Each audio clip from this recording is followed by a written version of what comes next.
Assalamualaikum warahmatullahi wabarakatuh. Innal hamdalillah nahmaduhu wa nasta'inuhu wa nastaghfiruh wa na'udzubillahi min syururi anfusina min sayyiati a'malina. Allahumma shalli wa sallim ala Muhammad wa ala alihi wa sahbihi wa barik wa sallim. Kaum muslimin, pemuda dan pemudi, remaja, pelanjut stafet kepemimpinan, harapan Allah, harapan Rasul, harapan orang tua, dan harapan bangsa dan negara. Pada kesempatan yang baik ini, mari kita angkatkan tentang fenomena pertikaian pendapat, bagaimana umat Islam hukumnya mengucapkan selamat Natal. Dari referensi yang kami dapatkan, ulama pun terbagi menjadi dua golongan. Ada ulama yang membolehkan, ada ulama yang mengharamkan. Tetapi yang jelas saja, masalah-masalah yang menyangkut dengan keagamaan, sebagaimana yang telah terjadi di zaman Rasul, maka Allah tidak izinkan untuk bertoleransi dan berkolaborasi. Adapun ulama yang membolehkan, mereka berdasarkan kepada surat 60, surat Al-Muntahana ayat 8. A'udzubillahi minasyaitonirrajim. Bismillahirrahmanirrahim. La yanhaakumullahu 'anil ladzina lam yuqatilukum fid din walam yukhrijukum min diyarikum antabarruhum wa tuqsitu ilaihim innallaha yuhibbul muqsitin. Kamu tidak dilarang berbuat baik dan berlaku adil kepada orang-orang non-muslim yang tidak memerangi kamu soal agama dan tidak mengusir kamu dari negerimu. Allah sangat mencintai orang yang berbuat adil. Berdasarkan ini, beliau-beliau membolehkan ucapan selamat Natal. Namun kalau kita kaji ayat ini, tidak ada hubungannya dengan soal selamat Natal.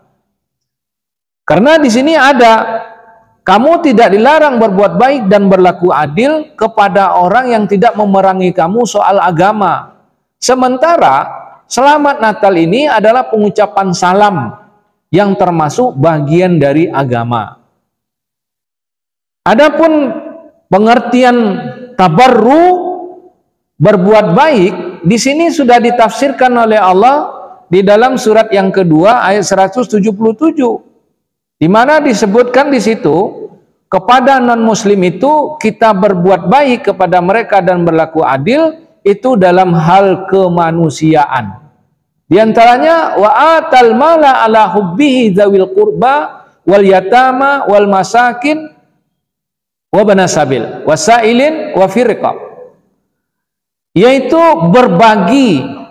berbagi rezeki, memberikan harta yang dicintai kepada karib kerabat, anak yatim, orang miskin, orang-orang yang terlantar, orang-orang yang meminta-minta, dan untuk keperluan memerdekakan budak yang tidak dinilai di situ muslim atau tidak muslimnya.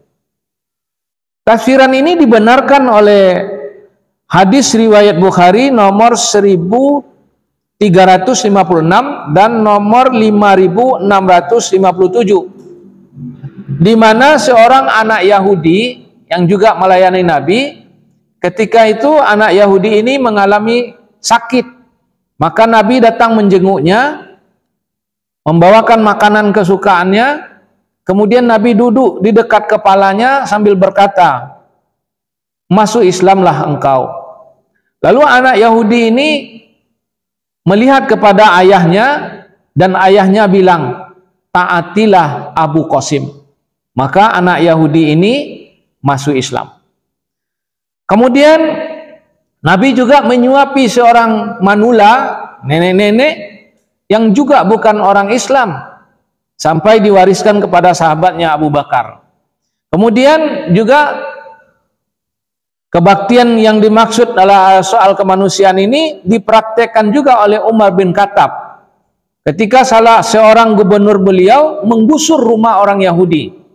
Lalu orang Yahudi mengadu kepada Umar dan Umar menyuruh mengambil tulang, dan tulang itu dikasihkan kepada, setelah digaris dengan pedangnya, dikasihkan kepada gubernurnya Umar bin Khattab, dan akhirnya rumah orang Yahudi ini ditegakkan kembali.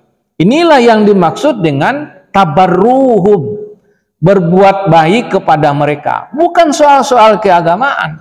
Maka tafsiran bagi ulama yang mengatakan termasuk di situ ucapan selamat Natal, ini tidak masuk, karena salam selamat Natal ini sudah termasuk unsur keagamaan dan ibadah. Masyiral muslimin rahimakumullah. Adapun kelompok ulama yang kedua adalah ulama yang melarang untuk mengucapkan selamat Natal karena menyangkut soal agama. Di situ ada alasan yang terkuat.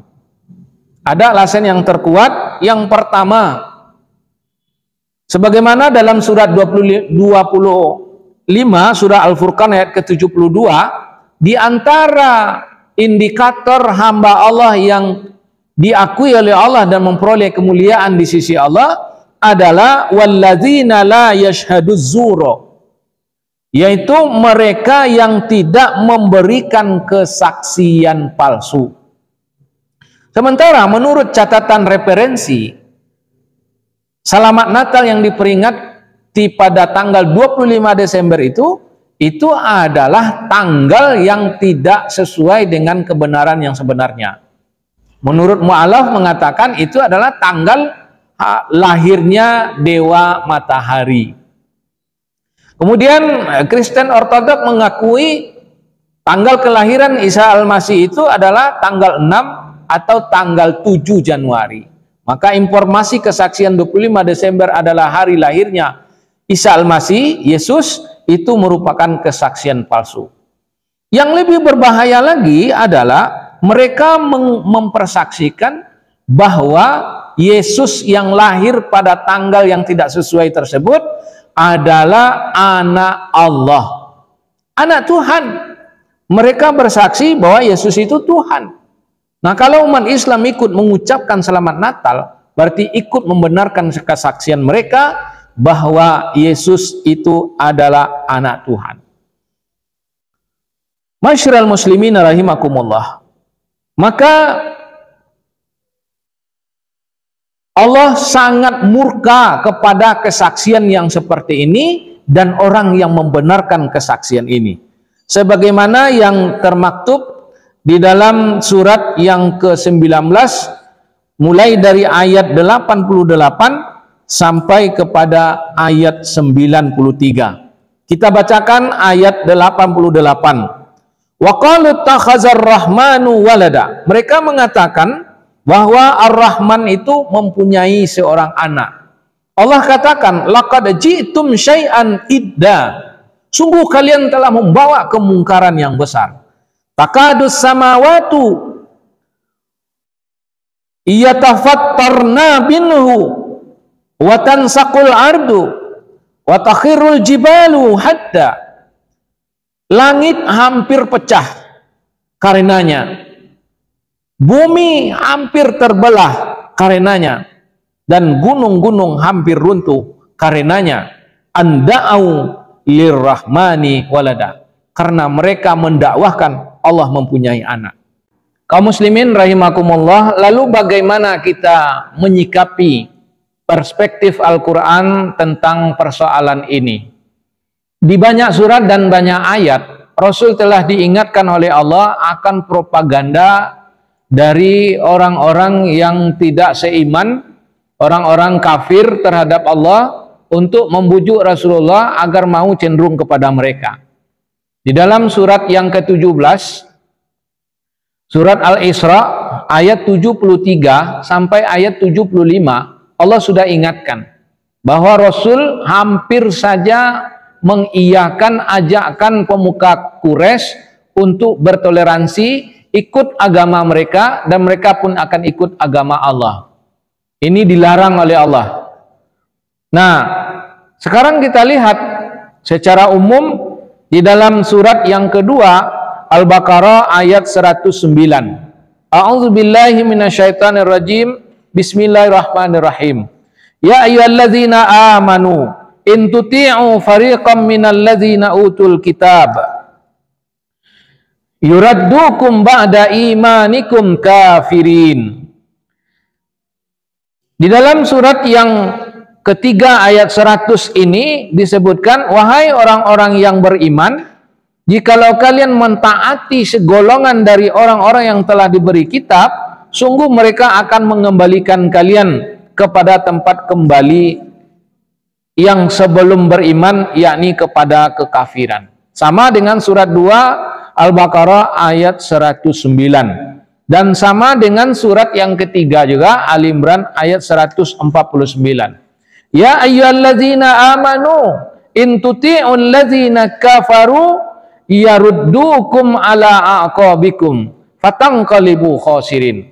Jikalau kalian mentaati orang-orang kafir, maka sungguh mereka akan mengembalikan kamu ke belakang, lalu kamu akan kembali di hadapan Allah sebagai orang yang merugi. Di dalam surat 17, surat Al-Isra ayat 73, wa in kadu liyaftinunaka anil ladzi auhayna ilaika litaftariya alaina ghairahu wa idzan la'attakhazuka khalila. Hampir saja kamu mengikuti tipu daya mereka untuk mengada-adakan sesuatu yang tidak Allah wahyukan kepadamu. Seandainya engkau berbuat demikian, engkau bertoleransi kepada mereka, mereka berjanji akan menjadi teman setia bagimu. Dan ini propaganda ini sudah ada sejak zaman Nabi. Awalnya memang pengucapan Natal, untuk berikutnya mereka akan mengajak agar bergabung, berkolaborasi mengikuti agama mereka. Maka kalau para pejabat kita dan pemimpin-pemimpin muslim kita tidak bijak menyikapi ini, pemaksaan terhadap kaum muslimin agar mengucapkan selamat Natal kepada non-muslim, ini merusak toleransi dan merusak moderasi beragama. Kita umat Islam sudah tahu lakum dinukum waliyadin. Jadi silahkanlah, kita orang Islam tidak menuntut mereka untuk ikut apapun kegiatan kita. Mengapa mereka menuntut kita dan menghasut untuk memaksa generasi kita agar bertoleransi dan berkolaborasi dalam acara-acara keagamaan mereka? Ini yang akan memicu perpecahan dan disintegrasi bangsa. Tolong para pemimpin kami dan pejabat kami harus bijak menyikapi ini. Jangan dipaksakan aturan yang sudah jelas pada masing-masing pemilih agama. Toleransi itu bukan berarti bercampur aduk. Toleransi itu adalah jangan saling mengganggu. Jangan memaksakan kebenaran yang kita pahami kepada orang lain. Itu yang dinamakan dengan toleransi. Menyampaikan kita yang benar, silakan. Tapi memaksakan kebenaran kita agar orang lain menerima, ini bukan toleransi. Kaum muslimin rahimakumullah. Maka Allah mengatakan di ayat berikutnya, seandainya Nabi Muhammad mau menerima tawanan mereka, maka Allah akan azab di dunia 2 kali lipat dan di akhirat 2 kali lipat juga. Dan summa la tajidu laka alaina nasira. Kemudian kamu tidak akan memperoleh seorang penolong pun dari sisi kami. Di dalam sebuah hadis Abu Daud nomor 4031, man tasabbaha biqaumin fahuwa minhum. Siapa yang menyerupai satu kaum, maka mereka dari golongannya. Mudah-mudahan konten kali ini bisa menambah kecerdasan dan menjadi pelajaran bagi kita semua untuk tidak merusak kebinekaan kita di Indonesia ini dengan hal-hal yang tidak toleransi dan tidak menjaga disintegrasi bangsa. Jikalau ini dipaksakan, maka integrasi bangsa terancam menjadi disintegrasi bangsa. Oleh sebab itu, mari kita bersatu dalam perbedaan dan mari kita bersama di dalam ketidaksamaan. Mari kita bersatu di dalam perbedaan, mari kita bersama dalam hal-hal yang bisa dipersamakan. Fa'tabiru ya ulil albab la'alakum tuflihun. Wassalamualaikum warahmatullahi wabarakatuh.